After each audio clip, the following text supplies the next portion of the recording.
Welcome to our final unit in Module 2, History of Science. In this one we're going to take a little bit of a sidestep and we're going to consider science and culture. And I've situated this unit within the History of Science module because I think it's important to really look at the Western view of science, which we've looked at, and we've looked at a lot of the historical developments which we would call Western science, but also Indigenous sciences, particularly living in Australia where we have an Indigenous community. It's extremely important that we actually have an understanding of those influences on the scientific enterprise. So traditionally, different civilizations have developed their own mythological stories to explain where they came from, to interpret the origins of natural phenomena, and to underpin their social customs. So although we can look at the history of Western science, which comes a lot from our Greek philosophers, we also need to consider other histories, and particularly from particular cultural groups.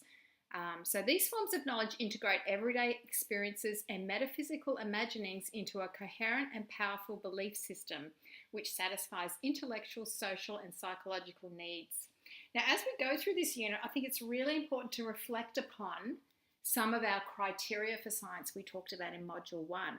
And I'd really like you to think about whether you consider Indigenous science a science according to this criteria. Now, remember that criteria is probably a Western science criteria in that it's been developed with a Western view in mind, and that Indigenous knowledge perhaps privileges other ways of knowing as well, and how those two line up. It's just something to think about as you go through the unit. So we're calling it a mythology, so already that has an implication, doesn't it, of whether we consider it to be a valid sort of science or not. So even the language we're using can be quite powerful as to what our views might be. So all mythologies have in common accounts of how the actions of supernatural powers cause things to happen in the natural world. So here's that really important term, supernatural. So think about how that aligns too with our criteria. Cultures throughout the world have developed their own distinctive ways of making sense of the physical world and natural phenomena.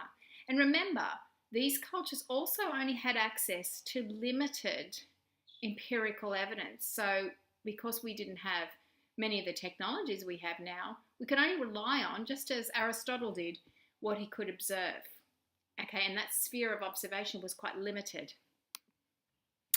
For example, great civilizations of the past, such as those of the ancient Greeks, Romans, and Aztecs, believed that phenomena such as thunder and lightning, droughts, earthquakes, and pestilence, where we had those, big influxes of insects and things like that, were caused by the actions of malevolent gods, or gods that were angry with them. Okay, so based on a religious worldview, that seemed quite logical. Indigenous cultures have constructed frameworks for understanding the physical world that position human beings as integral parts of the local environment and ecology. So today, people's religious beliefs are based on the interpretation of ancient texts, such as the Jewish Torah, the Christian Bible, and the Muslim Quran, amongst others. So the dream time, you've probably heard of the dream time. You've probably experienced quite a bit about the Aboriginal Indigenous Australians. I'm going to show you a clip which I think is a little controversial. It's someone's take on the dream time. It's a fairly, I don't want to say accurate account, but it basically outlines some of the major tenets of the dream time account. But of course, there are several limitations which you might spot within the actual presentation. I've also got a textual representation of the dream time, one of the myths from the dream time, which talks about the creation of the earth, on the next slide as well. So let's have a look at this, see what you think.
Yes, I'd be interested in your feedback on that particular clip. I actually put it in there to be a little bit controversial and to see what people think of it. There's a number of limitations in it, which, if you recognise, if you want to add those to the discussion board, I'd be really interested to see your views. But it does give a somewhat of an account of, and I hope you can see some parallels with even some of the things we discussed in our last unit about how we can only rely on what we know at the time. And so to try and explain the behaviours of different phenomena, we have to create explanations. Now, a hallmark of science is that when we create our explanations, we use evidence to back them up. Now, within the Dreamtime stories, clearly there's a supernatural influence in there. But you can see even within many of the aspects of that, they're basically looking at the features of organisms and then just trying to understand or put forward possible reasons for how they came to be. So, in those ways, there's parallels, and obviously there are differences also. There's another Aboriginal creation myth here related to the Dreamtime as well that you can read through. Again, it's using understandings of what is available to create these explanations. So there are many Dreamtime stories as different tribes adopted different stories which gave the tribes their own spiritual identities and understandings of the nature of the world in which they lived. So our Dreamtime stories relate to the time of dreaming before humans populated the land. The dreaming is a time of creation when the eternal ancestors wandered the earth creating new life forms and sculpting the landscape. The Dreamtime represents an Aboriginal account of how life was created and has underpinned their cultural knowledge and customs for thousands of years. So you can see from that their views of evolution are quite different to Darwinian evolution, which is what we teach in schools. But is there a way that we can use the Dreamtime stories to inform or even sort of supplement our views, our Western views of science? That's something I want you to think about. And also, we need to value the views of different cultures. It's incorrect to say they're wrong. It's just a different worldview, and how can we maybe align that with our Western view? Underpinning Aboriginal culture is the belief that the eternal ancestors live amongst them in numerous forms, including parts of the landscape such as rocks, hills and mountains. The belief that these spiritual ancestors exist as features in the landscape has created a powerful spiritual bond between the Aboriginal people and the land on which they live. And I think understanding that for our students and ourselves is key, because we know Aboriginal people have strong ties to the land and we need to know why. It's deeply ingrained in their culture. So I want you to reflect on your personal views of this Dreamtime story. So do you consider developing students' views of the Dreamtime important in your science classes? Okay, so I'm talking about when you're teaching science, not in a different subject area or in general. What about in science? Does it have a place? Do you feel you have the authority to teach about the Dreamtime to students if you're not Indigenous? That's a really important point, and it's one that I struggle with, in that, do I have the authority to really be talking about this to students? I'm not an Indigenous person. So share your views on the discussion board. We always get some really great conversation when we've discussed this in class, so I'd be really interested to know. So let's have a look at attempts to use Indigenous knowledge in science education. So this idea of Indigenous knowledge, or IK, has become the accepted term to include the beliefs and understandings of non-Western people acquired through long-term association with a place. I really like that definition. You can go actually onto this link up here. It's not a hyperlink, but you can put it into your browser to read a little bit more about it. But I do like that definition. It is knowledge which is based on the social, physical and spiritual understandings which have informed the people's survival and contributed to their sense of being in the world. While Indigenous knowledge sometimes contrasts with scientific knowledge, it can also be complementary and provide supplementary information about the world. So scientists generally distinguish between scientific knowledge and Indigenous knowledge by claiming that science is universal, whereas Indigenous knowledge relates only to particular people and their understanding of the world. So if we go back to those criteria in Module 1, if you map it, in general, Indigenous knowledge won't fit the criteria for science, and it's classed as a different kind of knowledge. So again, we have to think about, well, does that make it less important? Does that make it less valuable? What's the contribution? Another way of thinking about it is that science and Indigenous knowledge represent two different views of the world around us. Science focuses on the component parts, whereas Indigenous knowledge presents information about the world in a holistic way. So with this analysis, it's possible to see how one system can complement the other. So they don't have to stand in contrast. There are two main reasons to include Indigenous knowledge in the science curriculum. So this is actually within science, the discipline of science in school.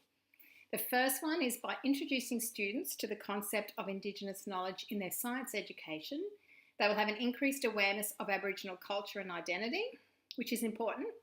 And the second one is that modern day environmental problems have social and cultural dimensions which benefit from perspectives other than Western science. While scientific knowledge is needed to solve these problems, science alone is often not sufficient, and Indigenous knowledge may make a useful contribution. I think that's a really important point to make. And just as we said in the first module, science operates within a particular context. And for us, our Indigenous heritage is an important component of that. So although education policies in Australian states and territories require the teaching of Indigenous perspectives within a broad range of curricula, including science, it seems that science curriculum content, teaching methods and resources have been focused on a Western scientific view of Aboriginal cultural knowledge. So when you have a look at the Australian curriculum, although a key focus is the integration of Indigenous perspectives, some critics have said that we probably haven't done that in a way that really values Indigenous knowledge. So there's two readings in this particular unit, both excellent readings. So I really encourage you to complete them. There weren't any in the last unit, and the one before was just a summary. So really only two readings for this whole module. Both excellent. Michael Mitchie, the second one there, he's a science educator who I've met a number of times, who comes along to Western science conferences, and he always has such important things to say and such important contributions. So I really value his views. I haven't met the first author, but I really think that article is a valuable one to read. So here's some questions. Why is it important to view Indigenous science in a holistic manner? Why is it important not to teach Indigenous science in fragments or pieces? Now, these are all things that come up in the readings.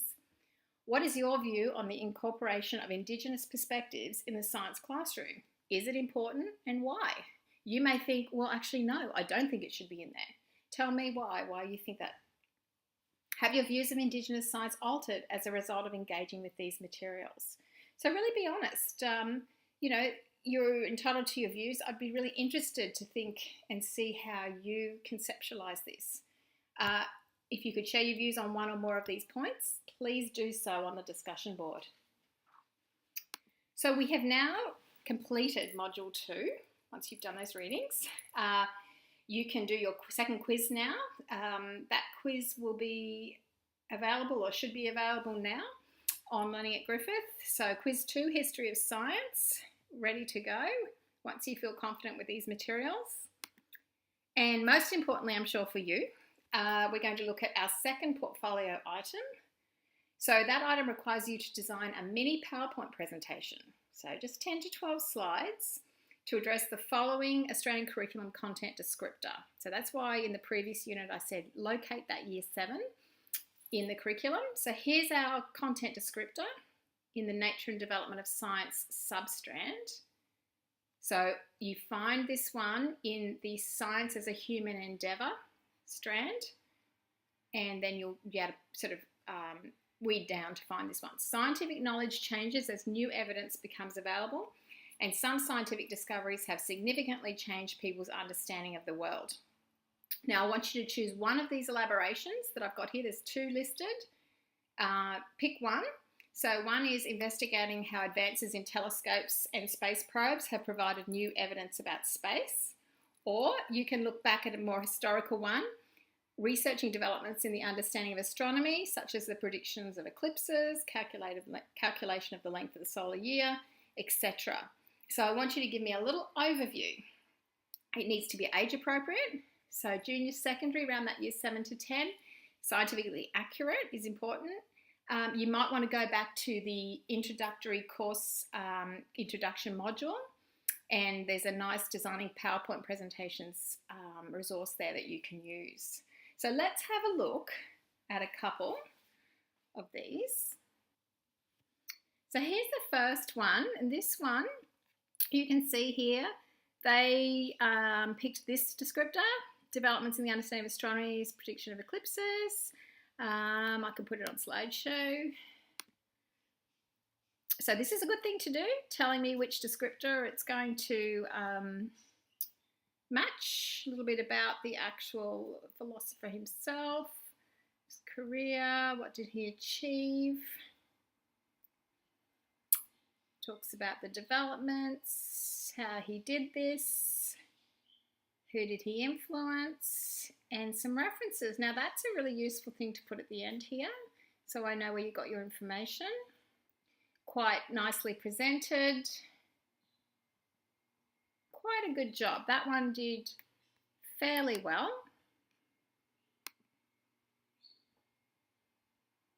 Here's another one. Now, when I got this one, I wondered, which content descriptor is this one referring to? Because there's absolutely nothing on the front slide to tell me. So I'm looking, is this the one about telescopes and space probes? Probably not, maybe. Is this the one about predictions of eclipses and calculation of the solar year? Not sure about that either. Talks about heliocentrism. Might be something to do with the telescope. Looks like some of the stuff we did in the lecture, in the mini lecture. Oh, here's a reference to a telescope, so perhaps it's that first one that this one's addressing. And no references, no real supporting information. So not such a great example, that one. Let's go to our task sheet to see what you're going to be marked on for this one. Here it is here, History of Science. This is all the information that's on that PowerPoint slide I just showed you. It's worth 7.5 marks and addresses 3 criteria. So let's go to our sheet to see what you need to do. So portfolio item 2, I need to know that you understand the concept that you're addressing. That's really clear to me when I read the presentation is, do you actually understand about Albertani or the solar eclipses? I need to see some understanding of the concept. I also need to have a highly effective, visually effective, scientifically accurate, age-appropriate PowerPoint presentation which addresses the topic comprehensively. All right, so it needs to be engaging, it needs to be attractive, it needs to be age-appropriate, it addresses the topic in full. And then this one, critical analysis of material from numerous, meaning 5+ reputable websites. So I need to see that reference page at the end where you list your websites, and they need to be good websites. They can't just be some advertisement or, just have a look at what you're using. Explicit referencing, meaning you're listing them at the end. So that's what you need to do. So think about all of that when you do your second portfolio item. And I'm looking forward to engaging with you for our third module on science and ethics.